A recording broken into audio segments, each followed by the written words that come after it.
Os filhos aproveitaram o ministério infantil no final do culto, a mãe e o filho vem na frente entregar a vida para Jesus hoje. Estava saindo de agora um vizinho que eu nunca vi. Uma coisa eu sei, o carro do cara é cheiroso. O cara é cheiroso. Eu falei, amigo, passa essa unção com o povo de rebote. Ele falou assim, cara, vou te falar, linguajar dele, vocês são sinistros. Sinistro. Falei, nós é mesmo, irmão. Mais ou menos. Mas é mesmo, entendeu? Vocês são sinistros, pegaram o negócio, deram um jeito aí. Como é que tá isso tudo aí? Parabéns aí. Aí quantos dias para mim vir? Eu falei, não, isso é lá. Isso é lá, porque a gente separa o menino dos rapazes. Isso é rapaz, vai pra lá. Essas crianças aqui. Amor, dá uma proliferação de informação devido àquela igreja ali. Internet, após as publicações, a nossa publicação está com 70 mil visualizações. Bacana. E um monte de igreja hoje tem me seguido assim, ó, igrejas e pastores seguindo a gente, olhando um trabalho, tomando como espelho, mandando mensagem, sabe? Cara, que máximo e tal. E é isso, pessoal, é desse jeito. Eu perguntei de manhã, o que você prefere, pagar R$200 de mensalidade de um filho, em que não vai aprender nada na escola, ou você pagar 2 mil de um filho que vai sair de lá um doutorado? 2 mil, né?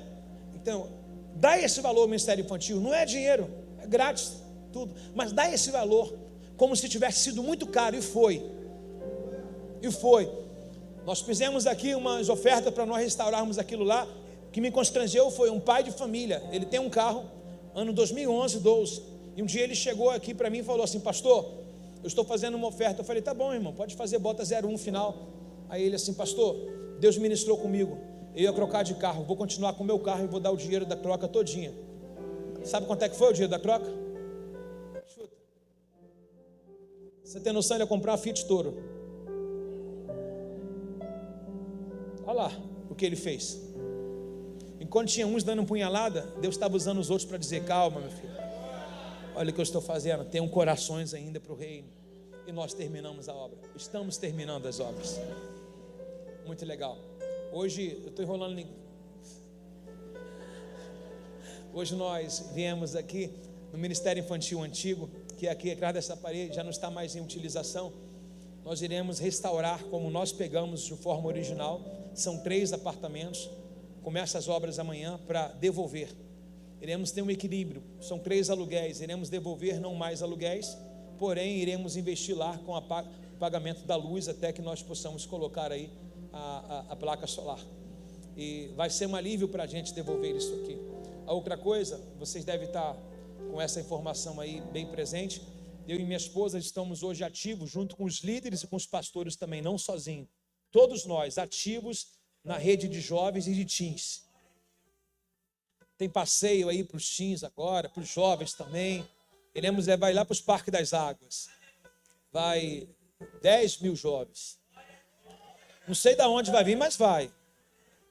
Aí o pessoal fala, pastor, você falou que eu ia 10 mil? Eu falei, pode contar, vê se não tem 10 mil aí, ó. Pode contar. As salas dos teens são bem ali em cima, subindo as escadas. E as salas dos teens estão precisando de reforma. Aí os líderes dos teens vieram conversando agora com a gente. E ele falou assim, poxa, pastor, coloca as salas com cara de teens, né? Com aquele negócio de grafiteiro. Eu falei, meu irmão, vocês querem pichar a sala, é isso? Mas é um desenho que eles querem fazer e tudo. E a gente vai reformular as salas. Vai botar todas elas, sabe, do nível deles lá, uma forma bem didática lá, com televisores também, como é do Ministério Infantil, bem bacana. A gente não para. Água parada da dengue. Reubote usa literalmente as palavras de Jesus. O meu pai trabalha até agora e Reubote também. Eu acho que vai sair alguma coisa pra gente lá. Aí, pessoal. Bota outra foto, que essa é a parte de trás. Bota da frente lá.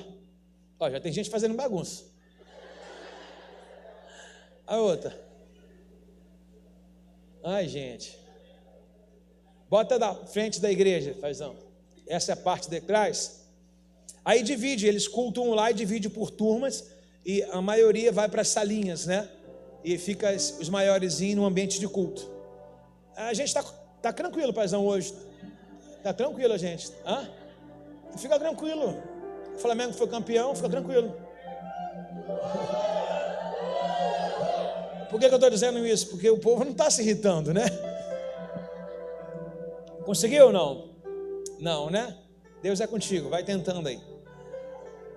E a gente tem muitas coisas a fazer, tá, pessoal? muitos projetos ainda a caminhar. 2025 será um ano da nossa construção do centro de reabilitação. Centro de reabilitação. Aquele menino ali é mecânico. É mecânico não, o cara é engenheiro, né? É isso mesmo, Diego. O cara que trabalha com a linha diesel, tudo. E quem sabe a gente monta um laboratório. Você ensina os caras. Umas maquinazinhas que não usa mais, né? Bota lá, ensina, vai. Uma vez um dentista que estava aqui com a gente falou: pastor, eu tenho um consultório todo guardado. Já vou atrás dele. Ele falou que montaria o consultório e daria atendimento gratuito. Já pensou, irmão? Profissionalizar, atender o psique, atender o natural, sabe? Um tratamento dentário, um implante capilar. Que é demais, né? Amados, vamos lá. O paizão aqui não vai me ajudar muito, não. Amados, nós iremos voltar à nossa série dos evangelhos. Guarda para o final. Nós iremos voltar à nossa série dos evangelhos. Nós estamos caminhando nele, na verdade. E hoje nós iremos dar atenção ao capítulo 18 e o verso de número 1 do livro de Lucas. Nosso querido, saudoso Lucas, nosso médico. Nós iremos hoje ler uma exposição temática dele, no qual ele usa as palavras, certamente como um leitor e escritor. Ele viu e ouviu o que Jesus estava falando e fazendo e resolveu deixar um relato para a gente. E certamente isso aqui ele não viu, ele viu Jesus, mas ele ouviu, porque o que nós iremos ler hoje é uma parábola. Então que essa parábola fale tremendamente aos nossos corações. Permita-se hoje ser ministrado. Foi muito bacana o culto da manhã, Deus falou muito a nossos corações. Por favor, faça-se agora servo, permita-se Deus ministrar o seu coração. Durante a semana você vai precisar pôr essa palavra em prática, talvez ainda hoje ou agora. Então que Deus fale aos nossos corações. Quem permite? Muito bem, amados, vamos lá. Diz assim, São Lucas capítulo 1, 18, o verso de número 1. Jesus contou aos seus discípulos uma parábola para mostrar-lhe que deviam orar sempre e nunca desanimar. Deviam, Samara, orar sempre e nunca desanimar. Deviam o quê? E nunca orar, nunca orar. Nunca orar, nunca. Beleza. Disse ele: havia numa cidade um juiz que não temia Deus e nem se importava com as pessoas. Uma viúva daquela cidade vinha a ele com frequência e dizia: faça-me justiça contra o meu adversário. Por algum tempo o juiz não lhe deu atenção, mas por fim disse a si mesmo: não tema Deus e não me importo com as pessoas, mas essa viúva está me irritando. Vou fazer justiça, pois assim deixará de me importunar, perturbar também. Resumo: então o Senhor Jesus disse: aprenda uma lição com o juiz injusto. Acaso Deus não fará justiça aos seus escolhidos, que clama a Ele de dia e de noite? Continuará a adiar a sua resposta? Afirmo que lhe fará justiça, e rápido. Mas quando o Filho do Homem voltar, quantas pessoas com fé se encontrará na terra? Quem veio na quarta-feira no culto, por favor? Continue vindo, quarta-feira será a continuação do nosso estudo de hoje. Bom, como é que nós terminamos? Eu trouxe esse trecho também, anunciei ele na quarta-feira agora que passou. Porventura, um dos sinais da vinda de Jesus e do fim dos tempos, a ausência de fé. E o texto diz para a gente sobre fé desde esse antigo tempo. Porventura, quando o Filho do Homem vier, achará fé na terra? Então, há uma escassez de fé. Quanto mais vai se aproximando a volta de Jesus, mais as pessoas deixarão de orar. Mais as pessoas desistirão da vida correta, do que é certo, da bênção. Hoje nós vivemos num tempo, irmãos, que lutar pelo aquilo que é correto é você arrumar briga até com quem diz ser correto. Para um pai criar os filhos hoje, ele tem que bater o pé, senão o negócio, o legalismo entra dentro de casa. No trabalho também, na igreja também. Para você viver o que é chamado de fé, você tem que, às vezes, lutar não contra o Deus do mundo, mas contra o mundo. Deus está ao teu favor. Bom, a nossa parábola ela tem por tema hoje, que nos dá título à nossa pregação, é insista na oração. O mundo tão cruel como o de hoje, se você não orar, como um carro que está sem combustível. Se você não orar, é como um país que não está sem comida, que está sem água, sem nada. A oração, ela tem a responsabilidade de nos cobrir, nos saciar, nos tranquilizar, sabe? A oração é um desabafo, é como se eu tivesse dito assim, ó, recado está dado, falei com Deus. Você fica mais tranquilo, mais calmo, e você, queira ou não queira, cria um elo, porque você comunicou com Deus as suas ansiedades, os seus anseios, seja problemas, seja soluções. O texto nos remete sobre alguém que insistiu na oração. Só que esse alguém chamado de viúva, sem nome, e alguém chamado de juiz, é totalmente oposto um ao outro. Viúva, tempos bíblicos, alguém sem valor nenhum. Para você ter noção, chamar de viúva nos tempos bíblicos antigos, lembrando que isso está no Novo Testamento, mas não quer dizer que ainda havia instaurado o Novo Testamento. O Novo Testamento ele tem por base a inscrição dele no ano 60 até 90, 85 para lá, um pouquinho. Então, teve a vida da igreja, a igreja apostólica, ela foi vivendo e depois foi relatado. Chamamos de quinto evangelho, Atos dos Apóstolos também, se você vê a essência da igreja ali. Os nomes dos discípulos são repetidos também em Atos dos Apóstolos. Então, nesse tempo em que está se falando sobre viúva, é o tempo da viúva literalmente. O que a Bíblia considera como viúva? Aquela que não tem irmão, que não tem cunhado, que não tem parente de primeiro, de segundo e terceiro grau. Diferente da viúva de hoje. Hoje a gente chama de viúva a mulher que só perdeu o marido, mas tem filho. E às vezes fala, vamos ajudar a viúva, mas a viúva bíblica é aquela que não tem ninguém que ajude.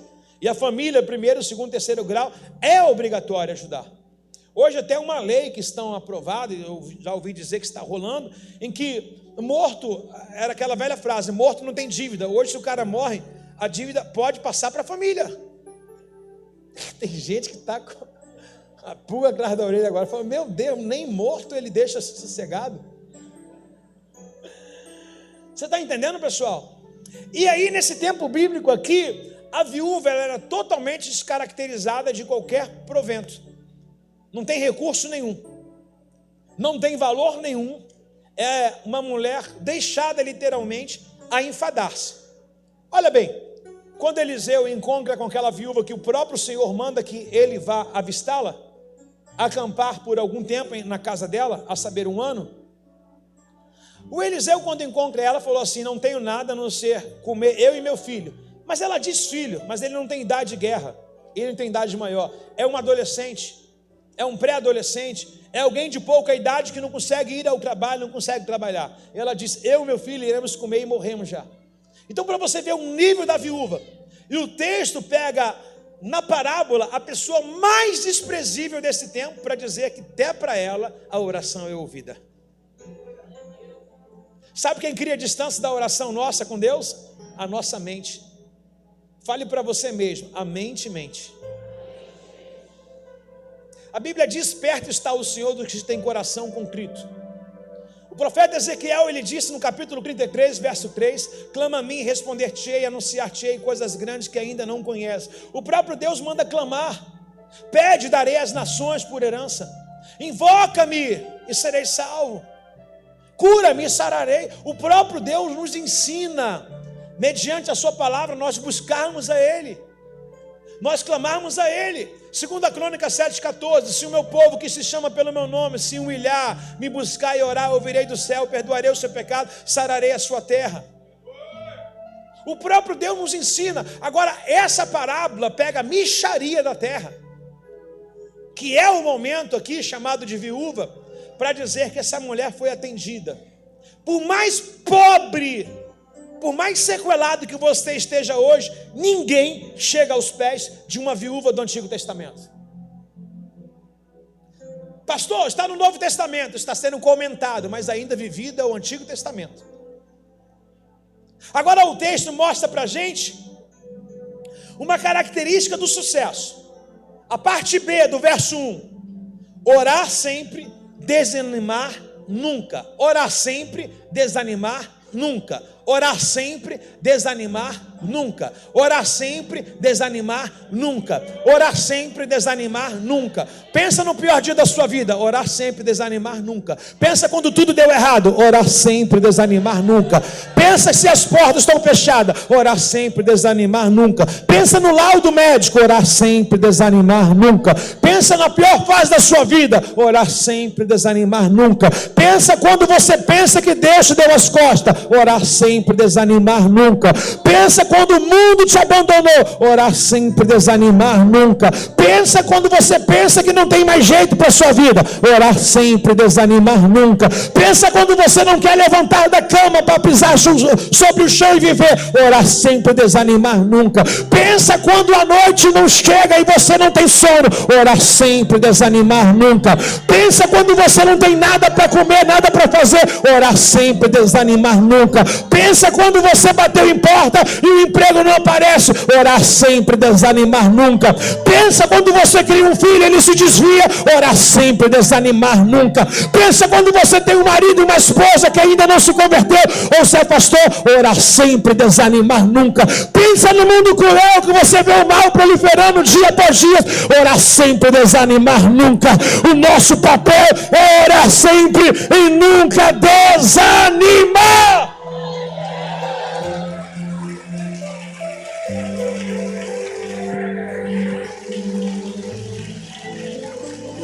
O texto mostra para nós, no verso de número 2, uma grande realidade também que acontece do outro lado.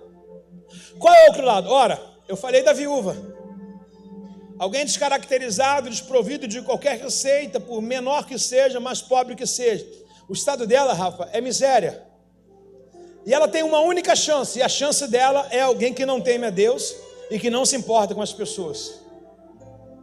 A única chance dessa mulher na parábola na vida é alguém que não quer nem saber de Deus, igreja nem pensar, se falar que é crente, xinga e tudo, e que não está nem aí para os pobres. Se o médico falou de 100%, você tem 1% de chance, então eu tenho 99% para recuperar. O pouco de chance que essa mulher tem, ela faz valer. Orar sempre, desanimar nunca. Olha como é que o texto retrata esse homem chamado juiz. Havia na cidade um juiz que não temia Deus. O que é não temer a Deus, irmãos? Pensa em alguém rebelde, você vai falar de Deus, falar, Deus é meu trabalho, Deus é o meu dinheiro, Deus é minha casa, Deus sou eu, Deus não vai lá trabalhar comigo, é o meu suor. Pense em alguém que desdenha uma verdade que você crê e respeita. Pensa num zombador. Alguém consegue trazer um zombador à memória aqui? Levanta a mão, por favor. Conhece alguém que zomba mesmo e tal? É o juiz. Descrente. Pode ser um familiar, um amigo, alguém conhecido seu. E o texto diz claramente, não temia Deus. O que é não temer? Não teme a Deus. Deus, está nem aí. Ri tudo. Nem se importava com pessoas. Seja no céu ou na terra, ele era igual rolo compressor. Passava por cima de todo mundo. Não tinha empatia com ninguém. Não tinha apreço por ninguém. Pensava só em si. O texto mostra esse juiz como alguém egoísta. Pensa só em si. Chegou no magistério, chegou no doutorado, mas para pisar nas pessoas e não fazer os atos de justiça no qual ele se compromete a fazer. Qual o ato de justiça do juiz? Ler toda a matéria, sentenciar de acordo com as provas existentes. Para ele, com prova, sem prova, era o que ele pensava. Ponto. E o texto diz ainda, no verso de número 3, uma viúva daquela cidade, da mesma cidade do juiz, onde tinha um homem perverso, tinha alguém insistente. Aonde tinha um homem que não prestava, tinha alguém insistente. Até quando nós iremos arrumar desculpa, achando que as pessoas têm que ser do jeito que a gente quer? A gente pode mudá-las, ou pode fazer com que elas nos favoreçam, através da oração e da insistência. Uma viúva daquela cidade vinha com ele com frequência e dizia: faça-me justiça contra o meu adversário. A Bíblia diz com frequência. Repete comigo, amados irmãos, por favor, frequência. O que você entende de frequência? O fulano vem aqui com frequência. O que ele vem aqui todo? Está entendendo? O fulano vem aqui todo dia. Então todo dia essa mulher batia na porta do tribunal e dizia: seu juiz, me ajuda na causa do meu adversário. E dá a entender que ele ignorava, pelo texto acima, ignorava ela, ignorava a Deus, não atendia ninguém. Mas a mulher ia com frequência. Com o quê?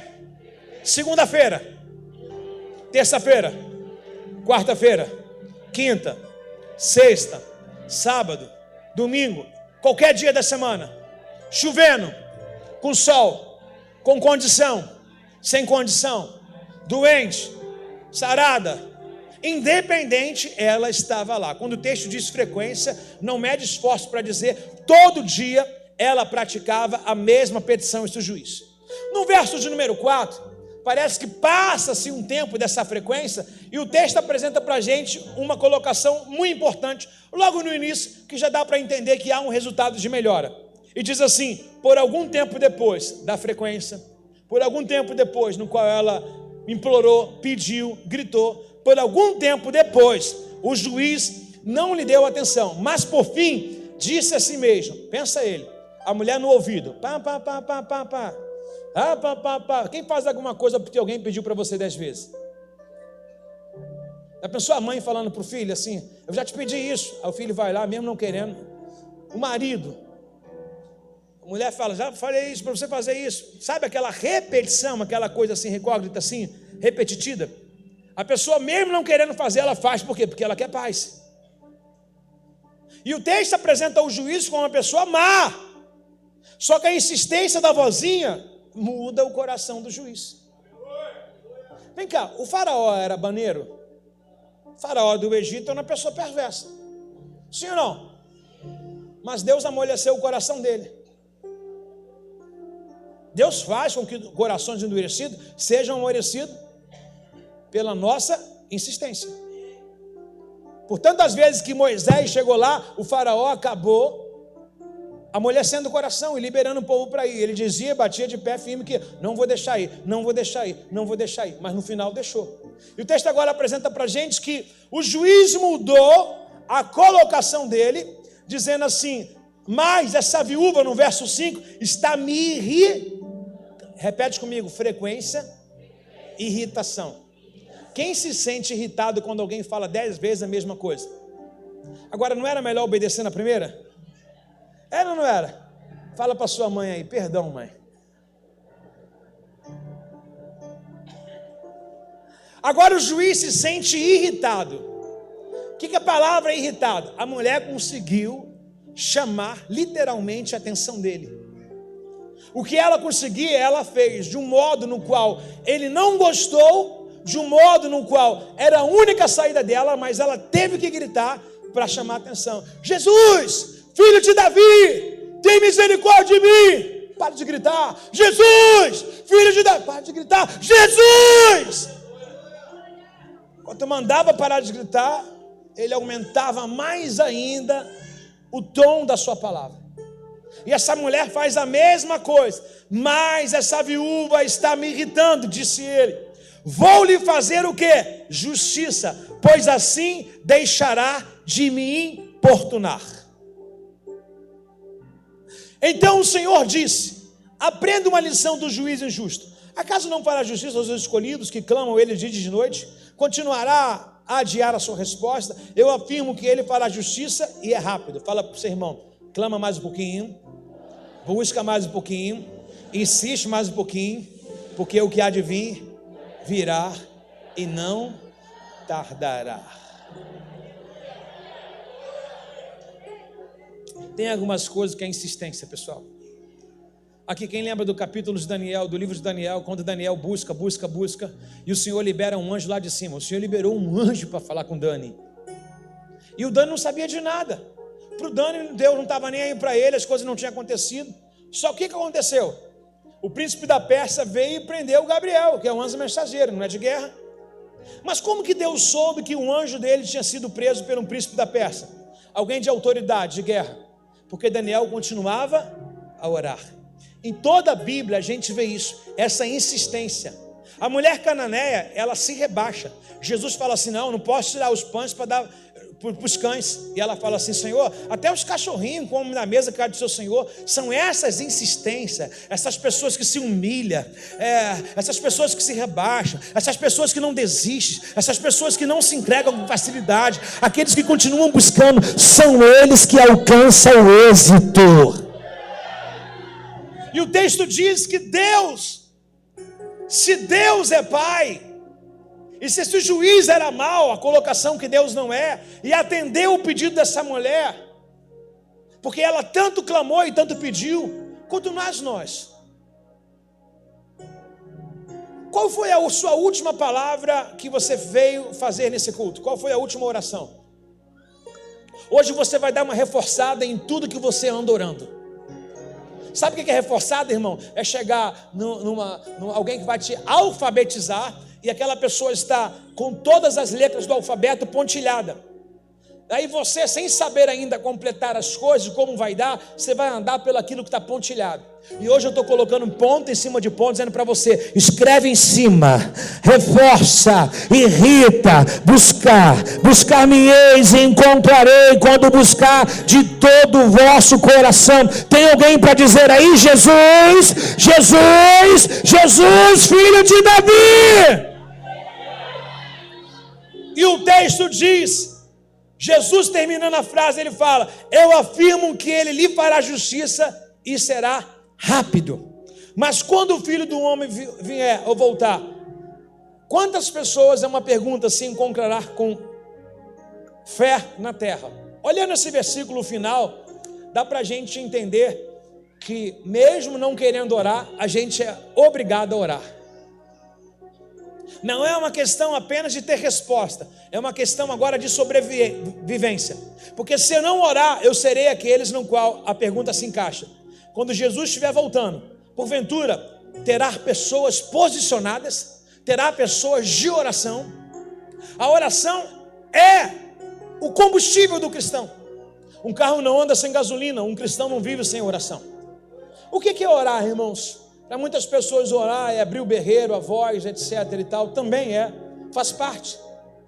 Eu ouvi um pastor um tempo atrás dizendo em que a esposa dele não gostava de monte, não gostava de mata, não gostava de nada, mas veio uma crise para ela, veio uma crise ferrenha para ela, que a primeira coisa que ela falou para ele, me leva para o monte. E quando ele chegou no monte, largou ela, saiu correndo dentro da mata, começou a gritar, Senhor, estou aqui, fala comigo. Algumas crises podem fazer com que a sua voz, ou o que você não fazia, você deve começar a fazer. É o desespero de cada um. Está comigo aqui? Não? É o desespero de cada um. A Ana não gritava, a Ana gemia. A Ana vinha perante o altar e ela apenas mexia os lábios. A alma dela estava angustiada. Existe oração no silêncio? Existe oração no silêncio. Existem pessoas que oram assim, ó.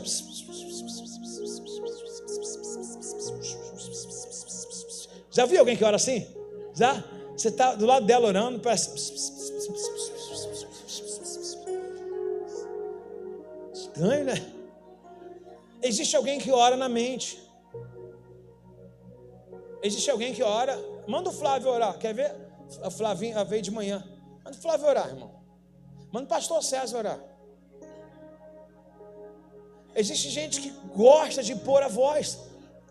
Há diversidade de tipos de oração. E às vezes, o jeito que você não gosta, pela crise que você está passando, você não vai ser o que você quer. Você vai ser o que está te doendo. Você vai ser o que está te incomodando. Depende do desespero, irmãos. Se você está com um filho na sala vermelha, você vai falar como com o médico. Ô doutor, dá para você dar uma olhadinha lá no meu filho assim? É assim não? Você vai chegar lá tomando um sundae e fala, e aí doutor, como é que está o seu dia? É assim não? Se você está com um filho na sala vermelha, como é que você vai fazer? Pé na porta. Ô doutor, meu filho está mal. É ou não é? É a necessidade. Agora também há uma reflexão para nós fazermos. Para quem falar? Porque às vezes eu não sou atendido porque eu falo para quem não resolve. O Eliseu, ele entra na casa da mulher sulamita e ele profetiza um filho para ela. Mais tarde, com 12 anos, essa criança morre. E a mulher sulamita vai atrás do profeta, só que ela não encontrou ele, ela encontrou o Geazi no meio do caminho. E o filho está morto em casa, e ela foi atrás do profeta. Na metade do caminho, ela encontrou com quem? Geazi. O Geazi falou: e aí, dona, está tudo bem? Ela falou: está tudo bem. O que ela está dizendo? Não é contigo o negócio. Sabe porque às vezes algumas orações e algumas coisas não dão certo na nossa vida porque a gente entrega o devocional para a pessoa errada. A gente entrega para o Instagram, a gente entrega para o Facebook, a gente vive cuspindo para quem não tem. Aí a Bíblia diz: quando tiveres alguma coisa para tratar, entra no quarto, fecha a porta, ora ao Pai que está em oculto Ele te responderá. Aí os crentes são bocudos. Aí joga tudo na internet, tudo na internet. Deus fala assim: quer brigar, briga aí. Se precisar de mim, estou aqui. Aí Deus quer falar com a gente igual falou com Elias. Vem um vento muito forte, chega quase despedaçava os penhascos e Deus não estava lá. De repente um fogo e Deus não estava lá. Aí de repente uma brisa leve e suave. Muitas das questões nossas é que a gente fala e também não espera o tempo da resposta de Deus. O silêncio de Deus também é resposta. O louvor diz que quando nós ficamos em silêncio, Deus está trabalhando. Bonito é cantar, difícil é esperar. É ou não é, irmão? Somos seres humanos. Quem confessa o seu pecado aqui? Levanta a mão. Esperar Deus é como, irmãos? Você olha a Bíblia e fala: um dia para Deus é como 1000 anos. Você fala: Deus, 1000 anos, Jesus. Você olha a vida de Caleb, 40 anos, recebeu uma promessa, com 85 a promessa se cumpre. Você fala: 45 anos. Se olha o Davi sendo ungido com 17 anos, com 30 ele governa, você fala: 13 anos. José da mesma coisa. Fala: meu Deus do céu. Fazendo a live esses dias, falei sobre a vida de Jesus. Jesus estava em Canaã da Galileia, no João capítulo 2, e acabou o vinho, e ele mesmo foi lá por um convite, a sua mãe, ele convidou os amigos, acabou o vinho, a Maria fala assim: aí, dá um jeito desse negócio aí. Aí falou assim: mulher, não é chegada a minha hora, não me importune. Se não tiver alguém para te impulsionar, o milagre não sai. A Maria chega para os servos daquela festa e fala assim: fazei tudo o que ele mandar, ponto. Não tem mais jeito. Ela deu uma ordem para os servos, o servo obedece a ordem de autoridade. Ela era mãe do nosso Senhor Jesus Cristo. Não é a virgem que dizem, é a mãe de Jesus, a Maria, a que gerou, a que cuidou, mulher de Deus. E ela dá uma ordem para os servos, o servo vai lá e enche as talas de água. O filho não vai querer constranger a mãe, o que ele faz? Pai, graça te dou, apresenta os mestres de sala. É sempre bom a gente ter alguém cujo qual nos impulsiona um milagre, senão ele nunca vem. Às vezes eu chamo a igreja para vir no altar. Igreja, sai do seu lugar, vem no altar. Sabe por quê? É muito confortável você achar culto hoje. A sua mente funciona, irmãos. Você é um ser racional. Por exemplo, para você pegar alguma coisa, você não pega pela mente, você pega palpando. Algumas coisas a gente precisa fazer para entender que a gente está ali participando. Você está comigo ou não? Hã? Ninguém come virtual. Você come saboreando. Senão você fala: pô, não comi nada. E é assim mesmo. É desse jeito. Algumas coisas eu preciso participar. Algumas coisas eu preciso testar. E chegou a noite, meu irmão, de você testar a sua fé pela insistência do seu propósito. Hoje você vai bater, a porta vai se abrir, você vai buscar e vai achar. Quem procura, acha. Quem bate, se abre. Quem pede, recebe. O engraçado é que Jesus diz na colocação do Pai: pô, o juiz é ruim para Dedéu. Mas mesmo o juiz sendo ruim, Renata, ainda ele atende o pedido daquela viúva. Deixa eu te perguntar, Deus é ruim? Se o juiz é ruim e atendeu o pedido, por que não vai fazer para a gente? Ele diz a mesma colocação: afirmo. O que é afirmo? Eu tenho convicção, tenho certeza que o Pai fará justiça e é rápido. Ou seja, alguma coisa que esteja travado na sua vida hoje vai ser liberado, sim. E é nessa noite, nessa reunião dos irmãos, na congregação, na oração do justo, que a segunda-feira se resolve. Segunda-feira, para quem está esperando ela, está perdida. A gente está antecipando, porque quem antecipa governa. Não há nada que a gente vai viver na segunda-feira que não estamos falando a respeito aqui agora. Quer dizer uma coisa para você? De segunda a sábado, que é o último dia da semana, o segunda a sábado está sendo falado aqui agora. Você anda na frente, irmãos. Quem chega na fonte bebe água limpa. Por isso que você veio no primeiro dia da semana, porque o primeiro dia santifica os demais. Tem alguém para receber isso aí? Pelo amor de Deus, reage no seu lugar, meu irmão.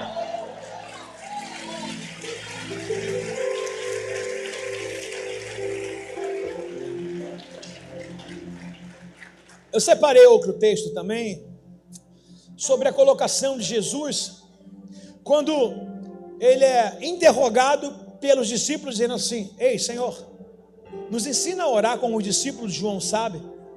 Sabemos que Jesus resgatou 3 discípulos de João, e de repente João ficou com outros discípulos também. De repente os próprios discípulos de Jesus, que não vieram de João, perguntaram para ele assim: Senhor, os caras oram bem pra caramba, ensina a gente a orar como eles oram. Os próprios discípulos. Isso traz para a gente uma colocação. Deixa eu fazer uma pergunta: quem sabe orar aqui, ainda que seja um pouquinho?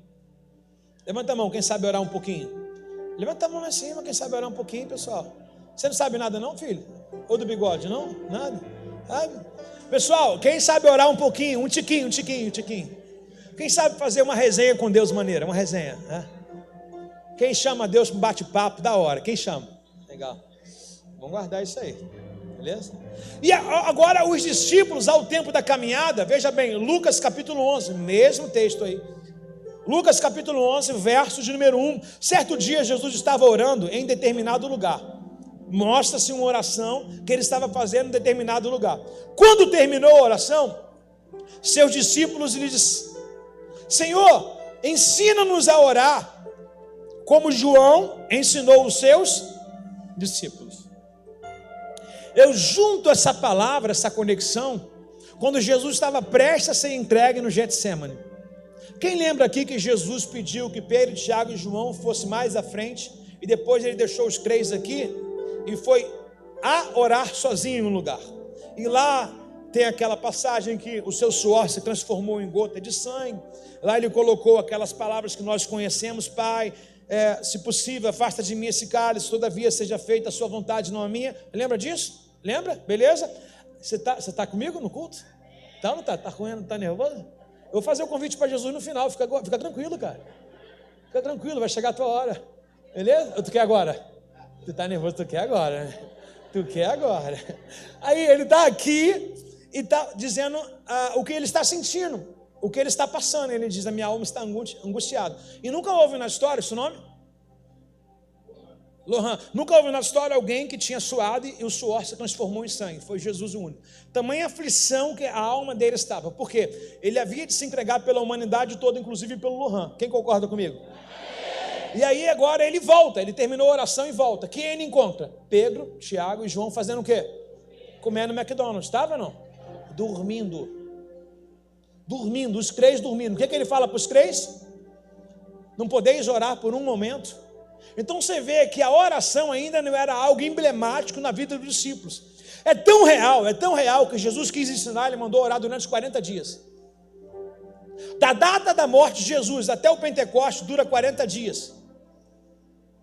E ele falou para eles assim: vai lá, ficar em Jerusalém, até que do alto seja revestido de poder. Mandou ficar lá e orando.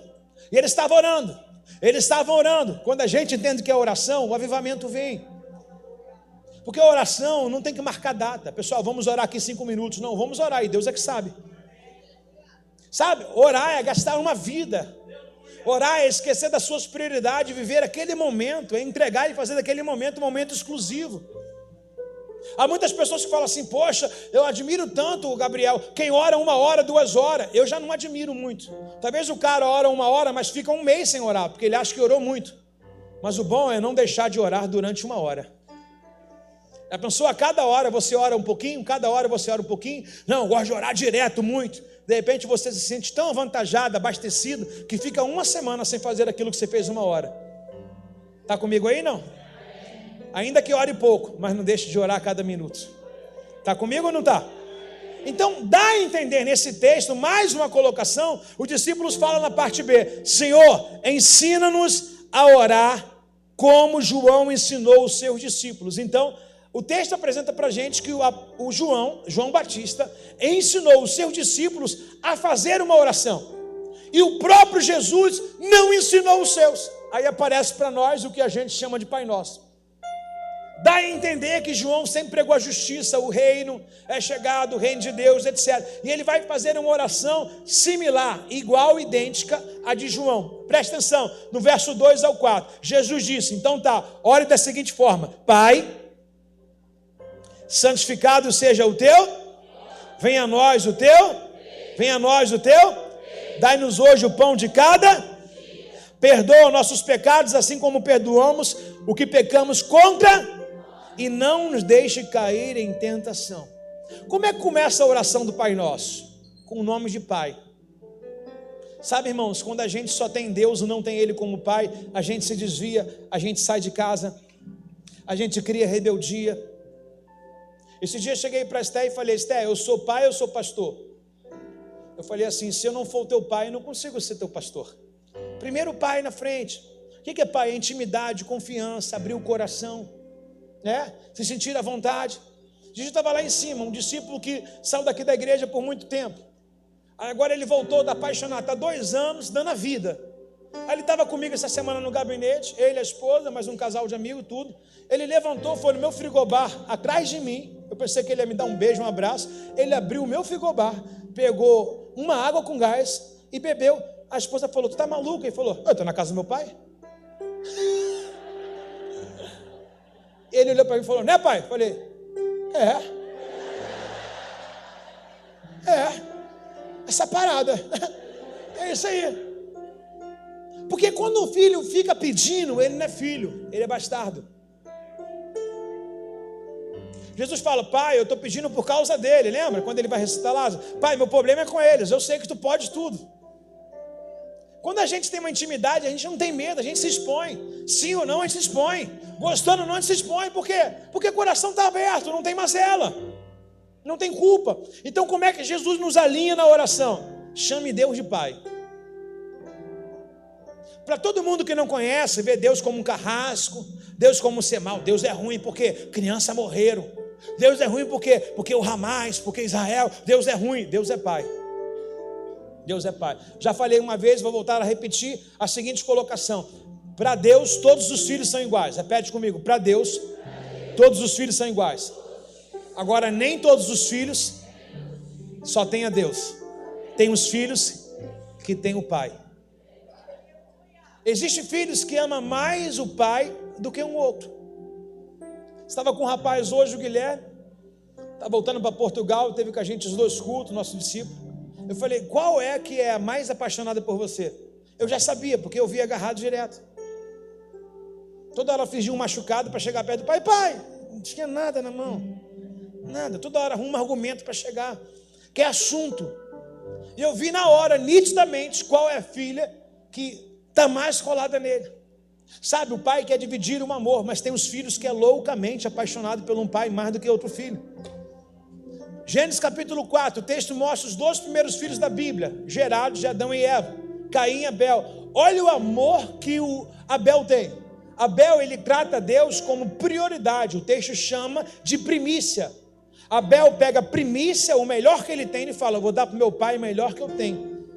Se você for comprar um presente para o teu pai, você pensa nele ou em você?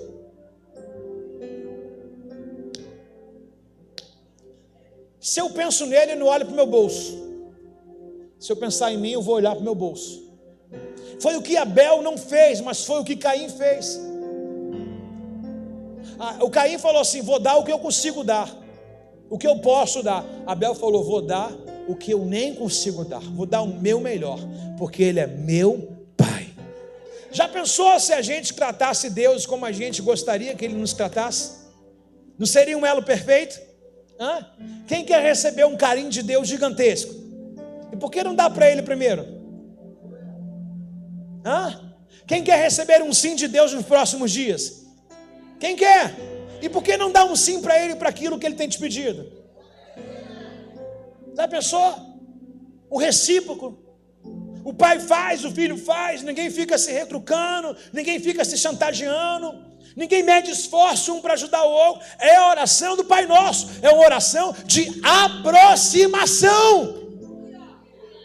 É uma oração que quebra as pontes. É uma oração, na verdade, que cria as pontes, que quebra os abismos. Uma oração que nos faz a conexão. É uma oração incrível. O destino é muito grande. Já fez uma ponte aérea? Quando é uma viagem muito longa, você passa num lugar, você faz uma ponte aérea, você desce de uma aeronave para outra, você não fica na mão. É o que o Pai quer fazer, ainda que tem umas estações para você parar, mas Ele quer te levar no destino final, irmãos.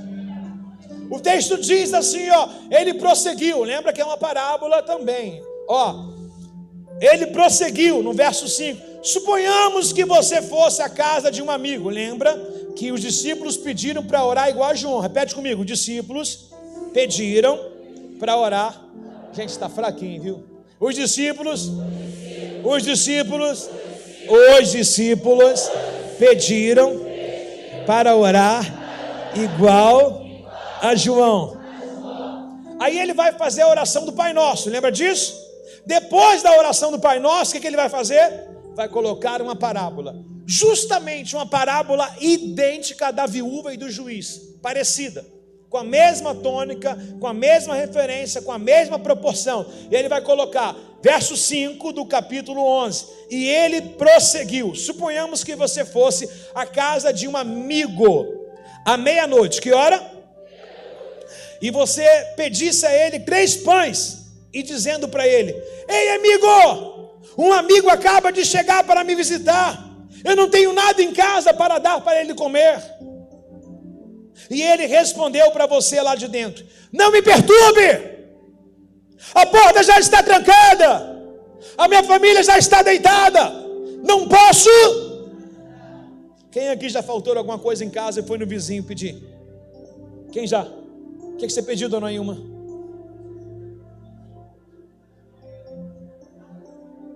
O quê? Açúcar. O assunto mais falado vai ser sal e açúcar, quer ver? Quem pediu sal já uma vez aqui? Quem pediu sal? Pessoal, levanta a mão. Quem pediu sal? Quem pediu açúcar? Quem pediu 1 quilo de feijão? Quem pediu um arroz? Quem pediu um óleo?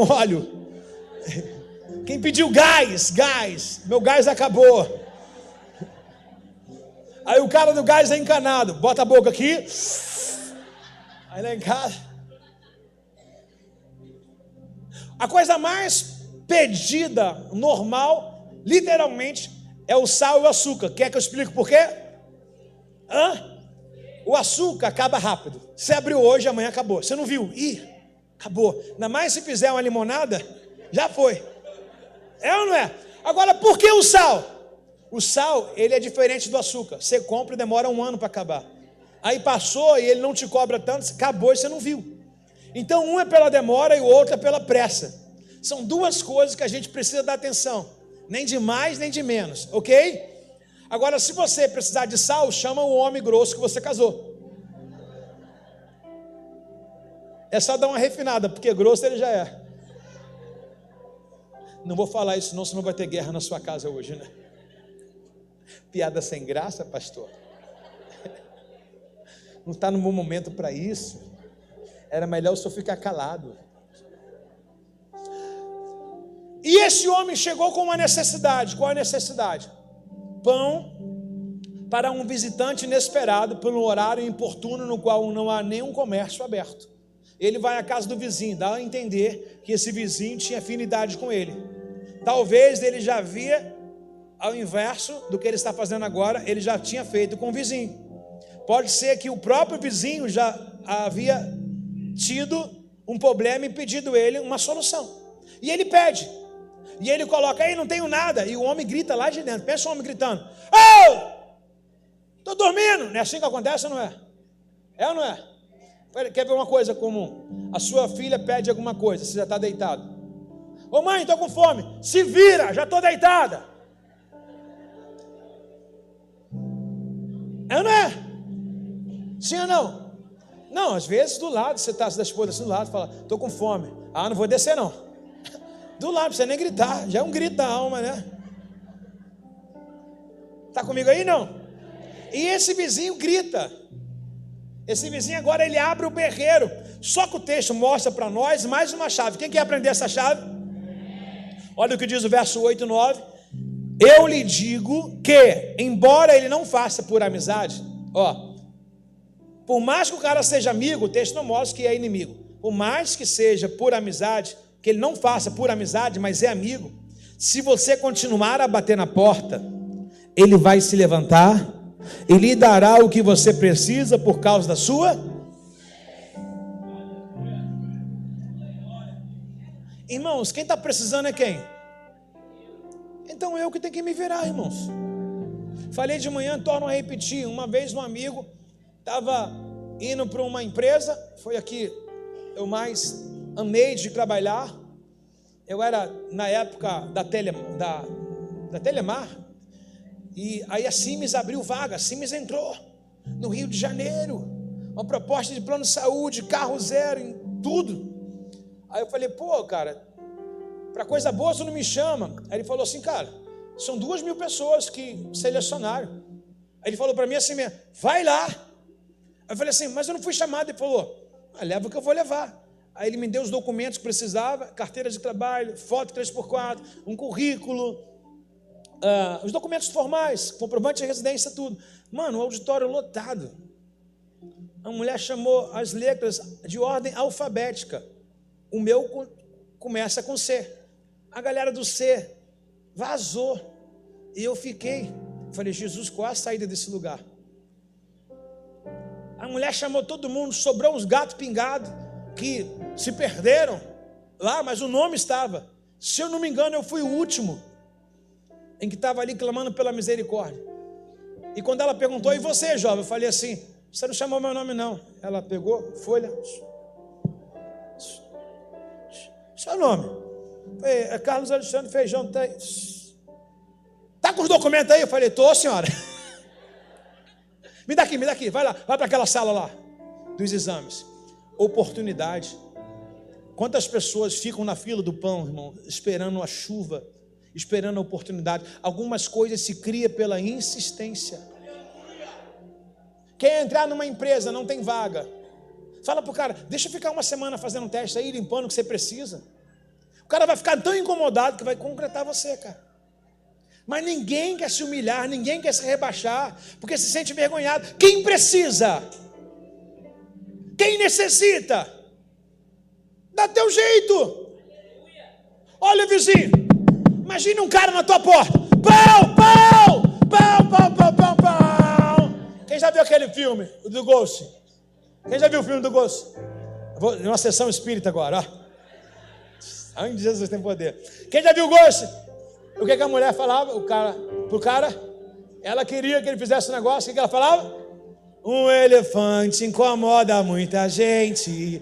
2 elefantes incomoda muito mais. 3 elefantes incomoda muita gente. 4 elefantes incomoda muito mais. Vai fazer não? Não. Um elefante incomoda muita gente. Valeu, fã-clube, vai. 4 elefantes incomoda. Vai fazer não? Não. Um elefante incomoda muita gente. Grita pro teu irmão do seu lado assim. 2 elefantes incomoda muito. Fala. 3 elefantes incomoda muita gente. 4 elefantes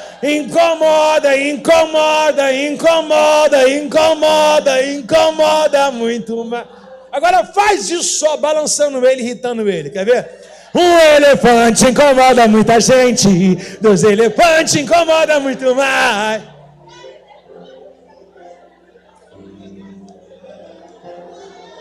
Você está entendendo o que Deus quer falar conosco hoje? com tantas verdades, brincando, mediante tantas verdades, Deus está dizendo, dá seu jeito. Eu nunca mudei, desde a antiguidade não se viu um Deus que trabalha ao favor daqueles que nele esperam. Há um plano perfeito para nossas vidas. Sabe qual é o problema? A gente só vive de fala. Vou começar a dieta amanhã, nunca começa. Vou começar o curso amanhã, nunca faz. Vou começar o devocional amanhã, nunca faz. Se tudo que você já prometeu, você tivesse feito, meu Deus do céu, seria até difícil ter acesso a você. Tão importante que você estaria agora. Tinha que agendar uma consulta com você, doutor. Tinha que agendar um horário para falar contigo. Mas tudo não passou de fala e a prática, nada. Tem alguém comigo aí? Não. Verso de número 9, faz assim por favor. Fala, 1 elefante, 2 elefantes, 3 elefantes e um amigo do meu lado. Faz assim por favor, mais alto, mais alto. Isso, agora lê o verso 9.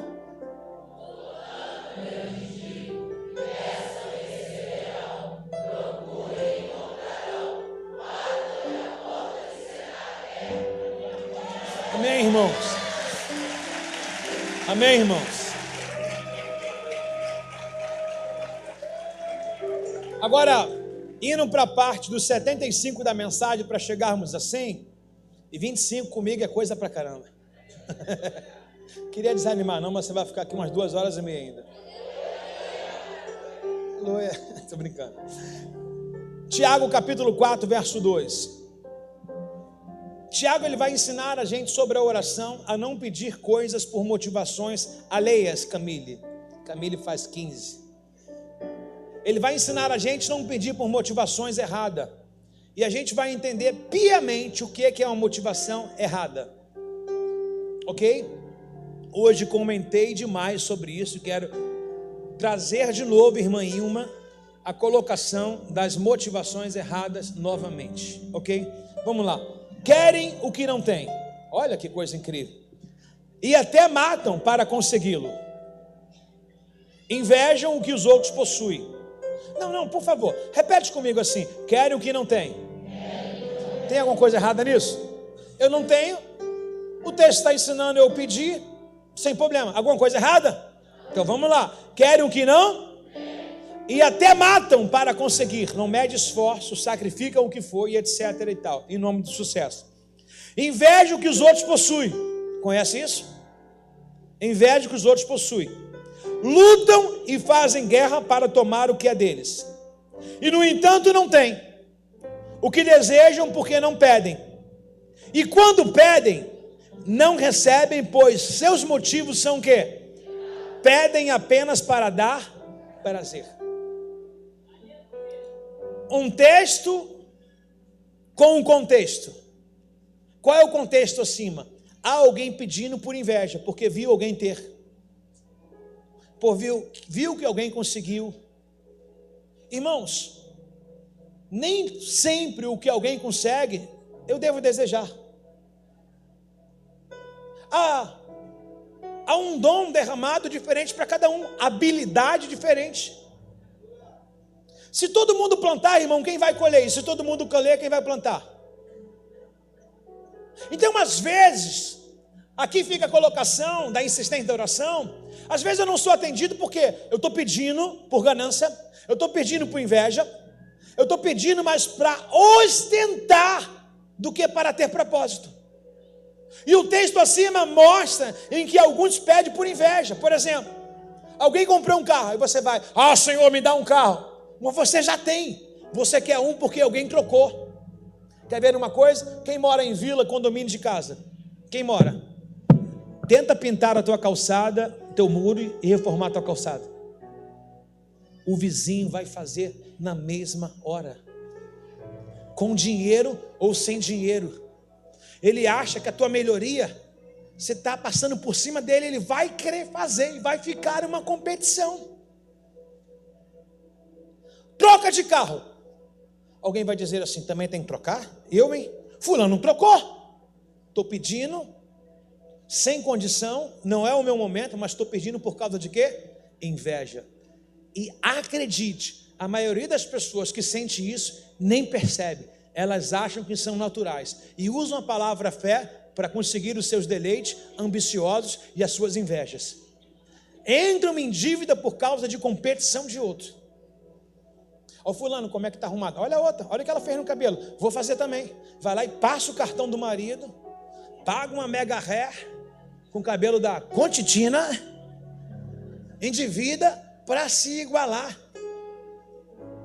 Você não se arruma porque é para você. Você vai olhar o que os outros estão usando e quer usar a mesma coisa. É essa motivação errada em que o Tiago está dizendo. Pedir por prazer ou por inveja não tem propósito no que vai pedir. Olha aqui. Quem lembra a nossa irmã Ana? Ana, esposa de Eucana. Eucana, marido de Ana e também marido de Penina. Uma mulher incomoda muita gente. Duas mulheres. Uma mulher abençoa muita gente. Não quero problema não. Eu, hein? Diga assim, os homens. Uma mulher abençoa muita gente. Duas mulheres atrapalham muito mais. Olha o que o texto diz em 1 Samuel, capítulo 1, verso 6. Olha o que o texto diz. 1 Samuca, capítulo 1, verso 6, por favor. André Godoy, solteiro ainda. E sua rival a provocava e zombava dela, porque o Senhor não tinha lhe dado filhos. Quem lembra essa história? Quem ama essa pregação? Que acha uma coisa linda. Sempre é bom repetir aqui. Trazer então os flash, é maravilhoso, não é, Lívia? A Ana, esposa de Eucana, não tinha filhos, não gerava, era estéril. Mas olha por que ela pede filho ao Senhor. Porque a sua concorrente, Penina, tinha filho atrás do outro, igual o coelho da roça. Toda hora, cuspiu o filho, espirrou o filho, né?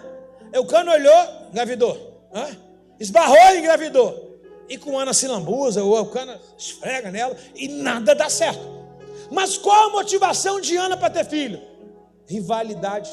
Olha como é que o texto trata ela. A sua rival a provocava e zombava dela, porque o Senhor não tinha lhe dado filho. O Eucana vai dizer para Ana assim, olha, eu não sou por acaso melhor do que 10 meninos? O que ele está dizendo? Que a Penina provavelmente tem 10 filhos. E filho não se cria, não se dá em 6 meses. No mínimo 1 ano, até você se recuperar da gestação. Então, no mínimo 10 anos, a Ana tinha a Penina como competidora. E ela se encaixa justamente na carta que Tiago está escrevendo, pedir por rivalidade. Durante 10 anos, enquanto ela tinha a Penina por rivalidade, Deus não abençoava a vida dela, a madre dela não se abria e ela não gerava Samuel. Terrível. Agora olha o que diz no verso 10 aí, André, por favor, e 11. Ana estava muito angustiada e chorava sem parar, enquanto orava ao Senhor. Agora Ana vai entender. Agora Ana vai parar e tirar o foco de Penina. Agora ela vai virar o foco para o Senhor. E o verso de número 11 vai dizer: então Ana fez o seguinte voto: ó Senhor dos exércitos, se olhares com atenção para o sofrimento da sua serva, se responder a minha oração e me deres um filho, eu o dedicarei para sempre ao Senhor, e o cabelo dele nunca será cortado. Ana agora tira o foco da rival, tira o foco do problema. Parece que ela não era infértil, não tinha infertilidade nela. Parece que o problema dela era inveja, e a inveja é também uma infertilidade. As coisas não acontecem, eu trabalho e não conquisto, eu sou, não vejo resultado. Não tem resultado por quê? Porque o teu alvo ainda é mostrar o que você é, o que você tem para outras pessoas. Agora, quando a Ana se vira para o Senhor e diga assim: Deus, agora eu aprendi que eu, o Senhor, tem que ser nós dois. Se tu me deres, eu cumpro o voto. Agora não é mais para apresentar para a Penina, não é mais para botar nas páginas da internet. Agora é eu, Senhor. Se o Senhor me der em secreto eu te devolvo. Se tu me der um filho, eu te dou de volta. Ele será teu. Esse é o meu voto. Perdi por motivações erradas nunca é uma boa colocação. A Ana agora ela coloca o alinhamento da vida dela. Quem quer receber aqui? Quem está orando sobre uma causa? Quem está orando sobre uma causa? Esquece o que estão falando. Esquece o que estão dizendo. Esquece o que estão proliferando, o que estão falando por aí. Esquece, fecha o mundo. Fecha o mundo. Você já reparou, irmãos, que quando você mergulha numa onda, num mar, você não escuta barulho nenhum de lá de fora? Irmão, sai dessa berola. Essa berola é pessoas falando, é pessoas agitando, é pessoas gritando. Se afasta, vai mais profundo. O que quer dizer o profundo na Bíblia? E se relaciona mais com Deus. Vai no oceano de Deus. Se entrega lá para dentro. Você não vai ouvir onda nenhuma arrebentando na sua cabeça, e nem tormenta de pessoas opinando naquilo que é você e Deus. O negócio é o seu relacionamento. Vai para o profundo, não vai ter perturbação, e Deus falará contigo piamente. Alguém recebe essa palavra no seu coração? Expressa um grito de glória a Deus aí, meu irmão.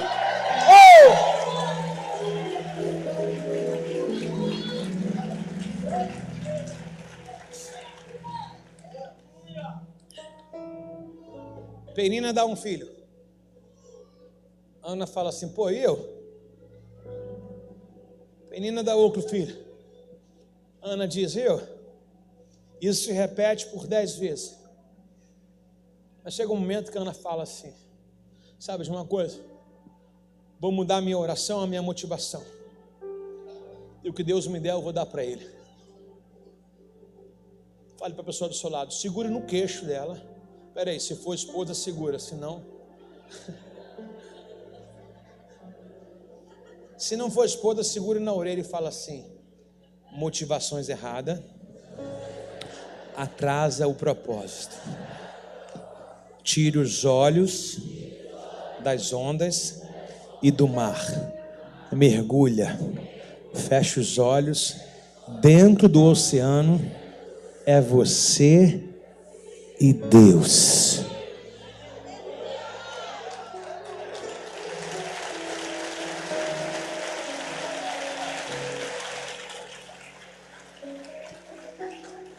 Uma vez Jesus, ele olhou uma figueira. Ele olhou o quê? Uma figueira. E ele queria comer o figo dela, fruto. E ele viu que aquela figueira só tinha roupagem. O que é roupagem? Folhas bonitas, uma árvore frondosa, linda. E de repente ele chegou perto dela e se deparou com uma realidade da aparência. Exatamente, é sobre isso que a gente não pode viver. Se você entrou aqui hoje e acha que você está bem, mas está de aparência, a maquiagem está bonita, o cabelo está bacana, a roupa está bacana, mas não está nada legal, as orações não estão sendo respondidas, hoje chegou a hora de você desfolhar e falar: Senhor, estou no meio das folhas, os meus galhos estão secos, mas por favor, profetiza o fruto sobre a minha vida. E quando ele olhou essa figueira, ele não viu fruto, ele amaldiçoou ela e falou assim: nunca mais nasça fruto de ti. Amanheceu, anoiteceu, amanheceu outro dia. Quando amanheceu outro dia, os discípulos foram até aquela figueira, e quando chegaram, ficaram pasmos. Falaram: caramba, o negócio deu certo mesmo. A figueira murchou. Aí eles voltam para Jesus. Jesus fala assim: vocês estão surpresos com isso? E olha a resposta, Marcos capítulo 11, verso 22. Marcos 11, 22. Vamos? Então Jesus disse aos seus discípulos: tenham fé em Deus. Fé em quem? Fé em quem? Fé em quem, irmãos? Eu lhe digo a verdade: vocês poderão dizer a esse monte: levanta-te e atira ao mar, e isso acontecerá. Amados, não é melhor acreditar que tem uma vaca voando do que um crente mentindo? Quem prefere acreditar? Por exemplo, É horrível um crente mentir, sim ou não? É melhor alguém falar assim, olha a vaca voando. Se for crente falando, cadê a vaca? Cadê a vaca, irmão? Porque eu não acredito que um cristão é capaz de mentir. Você acha que Jesus mentiria? Você acha que ele está mentindo sobre o monte transportar? Agora me diz alguma parte da Bíblia, de Salmo a Gênesis, Apocalipse, que um monte saiu do lugar e foi para o outro. Jesus mentiu? Jesus mentiu? O que ele está colocando? Uma coisa bem difícil de acontecer, só não é impossível. E ele diz, se eu pedir ao Pai, o Pai faz. Qual seria o obstáculo seu mais difícil do que remover um monte? E ele colocou uma coisa muito difícil que talvez não tivesse acontecido ainda. Ele colocou, se eu pedir, o Pai faz. Eu estou aqui para acreditar, quem é o outro? Eu estou aqui para acreditar, quem é o outro? Ele disse, se vocês tiverem fé, vai dizer esse monte, mova-te daqui, salta-te dali, e acontecerá, e irá se lançar ao mar, isso acontecerá. Ele vai dizer, é preciso, no entanto, crer que acontecerá, e não ter nenhuma dúvida no seu. Mais uma chave. Por que a gente pede? Com a boca e não com o coração. Por que alguém aqui na igreja, sim, me levantar a mão? O pastor pergunta, qualquer um, e aí, você crê? Aí você fala assim, eu vou levantar a mão, porque não vou ficar sem graça, senão todo mundo levantando a mão. Mas na verdade no teu coração está desesperançoso, não ora mais, não busca mais, não acredita mais em nada. A sociedade está cada vez mais pior. Os dias estão mal, pastor. Olha as coisas como é que estão, como é que eu vou acreditar? Mas eu estou num culto para ficar formal, para mim não ficar mal na fita, eu vou levantar a mão. Não, irmãos. Levanta a mão e exalta o coração também, irmãos. Jesus pegou uma parábola, algo muito difícil, e ele disse, tudo é possível o que crer. Se eu disser, esse monte vai saltar daqui e vai se pôr ao mar, ele vai com certeza, e eu estou aqui para acreditar. E ele vai dizer, é preciso, no entanto, crer que isso acontecerá. Ou seja, coisas difíceis. Coisa difícil pode acontecer. Imagina a cabeça da nossa irmã Maria. Um anjo chega para ela e fala assim, aí, vai engravidar. Ah, quando eu casar, beleza, legal. Zé vai dar uns lances, vai tudo certo. Né? Não, vai engravidar agora. Não, mas agora não tem marido, não me deitei com homem nenhum. Descerá sobre ti o poder do Altíssimo. E o poder do Altíssimo te envolverá. Sabe qual é o nome disso? Fé e acreditar. Agora cá para nós aqui, olhem todos para mim, 100% da igreja.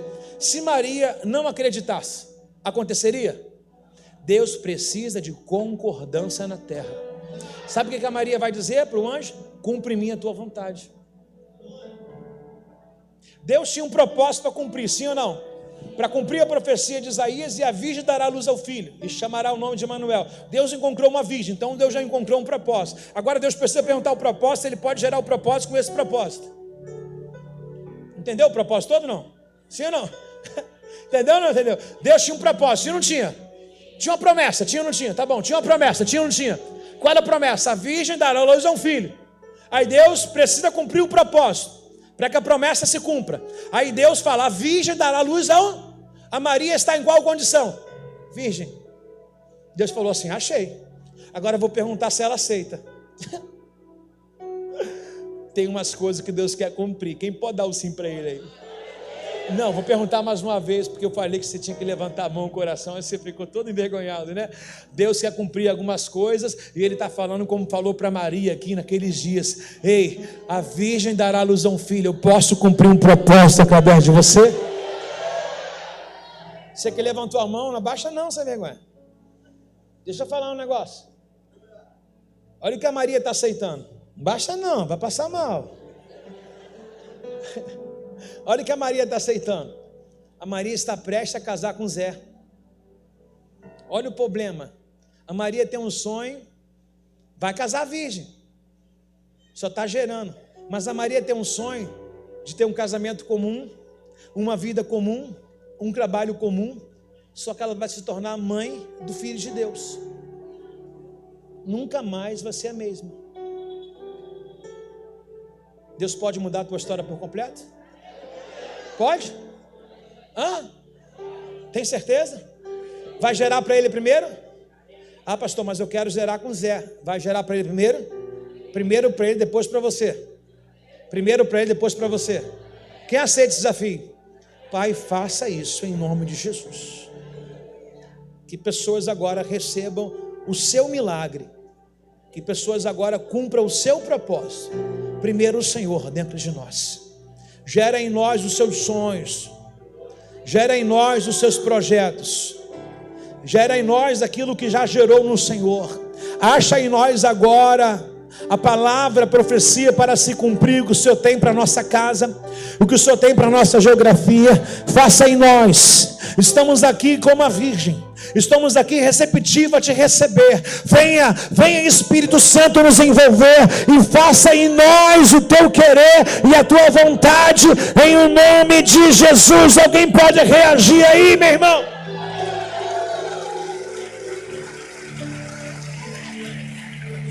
Lembra, Senhor, juraste o teu amor, e nada podes mudar o que sentes por mim, nem os meus pecados.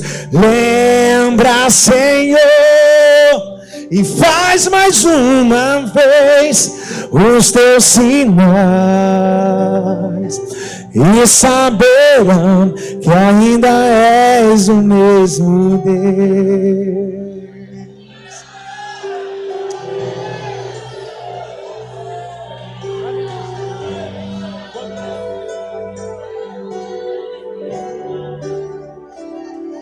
Quando não posso te ouvir, o meu clamor já não muda o teu silêncio. São nuvens que escondem o sol e tornam o dia tão escuro quanto a noite. Então lembro que não pode se esquecer, porque o meu nome está gravado entre as mãos. Mesmo ainda que eu não consiga ver, eu sei que Ele vai se levantar. Sei que se levantarás em meu favor. Lembra, Senhor,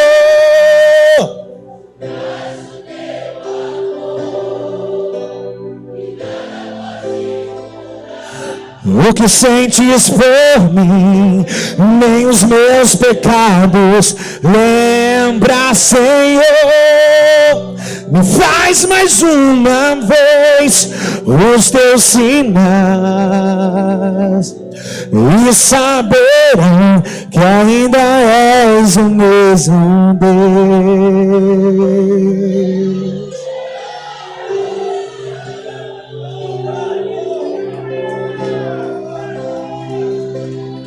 Diga assim: eu sei orar. Quem sabe orar, levante as duas mãos. A gente ora, irmãos, para o nosso próprio ego, sabia? A gente ora para os nossos próprios deleites. A gente ora como Ana: me dá, eu quero mostrar que eu posso, eu sou o bambambam, Deus vai fazer acontecer. Aí você fica de carão, nada não acontece. Olha o que Paulo diz aos nossos irmãos de Roma, aos Romanos, capítulo 8, verso 26. Olha o que Paulo diz, por favor. Romanos 8, 26. Posso ler, irmãos? Romanos 8, 26.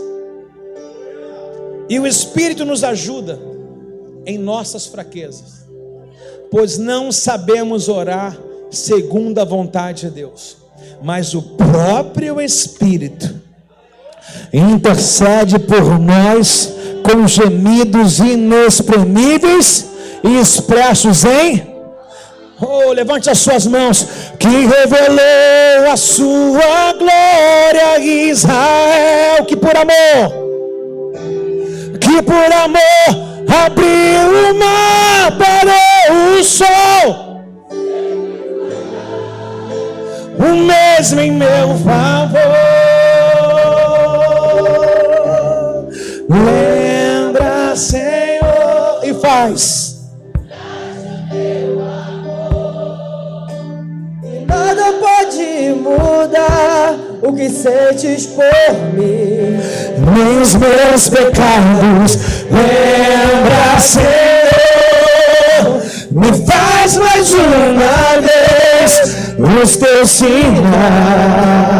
e saberão que ainda és o mesmo Deus. O André vai postar ali 1 Tessalonicenses 5,17. O Espírito nos ajuda como deve orar. Hoje nós iremos alinhar nossa oração ao propósito. Quem hoje ouvindo isso aqui e agora sente que já orou por motivações erradas, levante sua mão.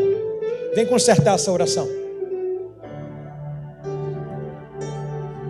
Você vai consertar essa oração. Você tem que chegar aqui quebrantado, com lágrima, arrependido, dizer para Deus do seu egoísmo, do seu egocêntrico e falar: Espírito Santo, me ajude agora. Me ajude agora. Eu orei sem saber, pedi o que não era para pedir, falei o que não era para falar, mas agora eu coloco a minha vida.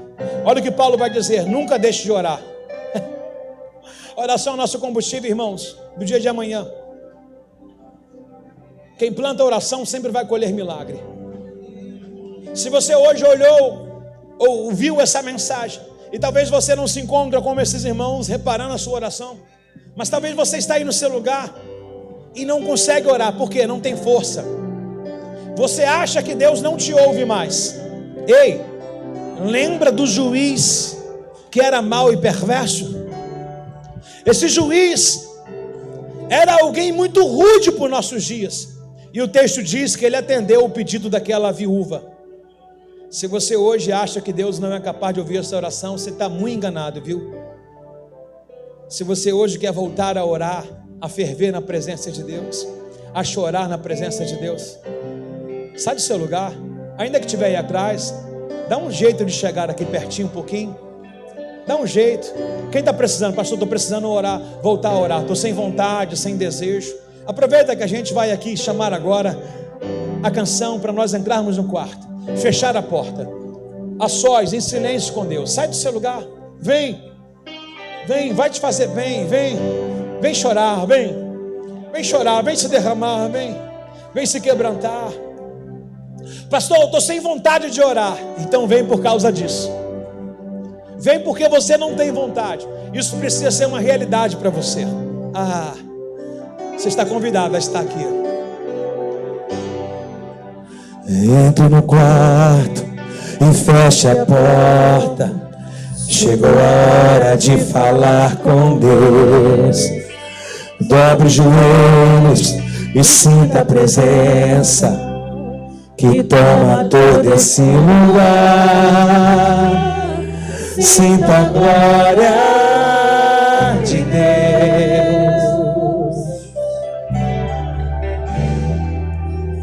Sinta a glória do Pai.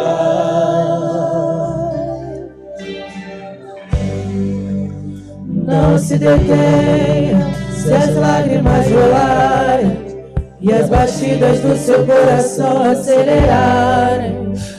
Ele mexendo no secreto da gente, no lugar que ninguém conhece, mas Ele viu E sabe curar. Ele viu E sabe o remédio pra curar todas as feridas. chame por Ele.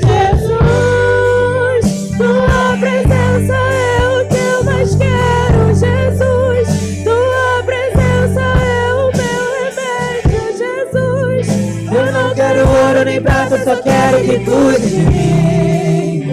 Eita, que presença é essa?